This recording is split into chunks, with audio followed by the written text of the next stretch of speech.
Hello ಸ್ನೇಹಿತರೆ, transformation ಸೀರೀಸ್ನ day 7 ಇವತ್ತು. Pre workout meal ತಿನ್ಕೊಂಡು ಜಿಮ್ಮಿಗೆ ಬಂದೆ. ಲೆಗ್ ವರ್ಕೌಟ್ ಇತ್ತು ಇವತ್ತು.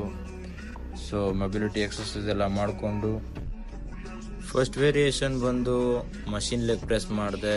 ಕ್ವಾಡ್ಸ್ನ ಎಂಗೇಜ್ ಮಾಡಿ 3 ಸೆಟ್ಸ್ ಮಾಡಿದೆ.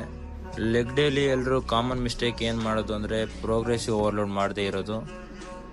ನಾವು ವೀಕ್ಲಿ ಸೇಮ್ ವೆಯ್ಟ್ನ ಪ್ರಿಫೇರ್ ಮಾಡೋದ್ರಿಂದ ನಮ್ಮ ಬಾಡಿ ಸೇಮ್ ವೆಯ್ಟಿಗೆ ಅಡಾಪ್ಟ್ ಆಗಿರುತ್ತೆ. ಸೊ ನಾವು ಓವರ್ಲೋಡ್ ಪ್ರೋಗ್ರೆಸ್ ಮಾಡಲೇಬೇಕು. ಇದರಿಂದ ಅಡಾಪ್ಟೇಷನ್ನು ದೂರ ಮಾಡೋದ್ರ ಜೊತೆಗೆ ಸ್ಟ್ರೆಂತ್ನ ಇನ್ಕ್ರೀಸ್ ಮಾಡ್ಬೋದು, ಜೊತೆಗೆ ಪ್ರೋಗ್ರೆಸ್ ಕೂಡ ಜಾಸ್ತಿ ಆಗುತ್ತೆ. ವರ್ಕೌಟ್ನ ಯಾವತ್ತೂ ಕೂಡ ಎಂಟಿ ಸ್ಟಮಕಲ್ಲಿ ಮಾಡೋಕ್ಕೆ ಹೋಗಬೇಡಿ. ಮಸಲ್ ಟಯರ್ಡು ಮತ್ತು ಫಟಿಗ್ ಆಗುತ್ತೆ, ಮತ್ತು ಗ್ರೋತು ಕೂಡ ಸ್ಲೋ ಆಗುತ್ತೆ. ವರ್ಕೌಟ್ಗಿಂತ ಮುಂಚೆ ಹೈ ಕಾರ್ಬ್ ಮತ್ತು ಹೈ ಪ್ರೋಟೀನು ಬೇಗ ಡೈಜೆಸ್ಟ್ ಆಗುವಂಥ ಫುಡ್ನ ತಿನ್ಕೊಬನ್ನಿ.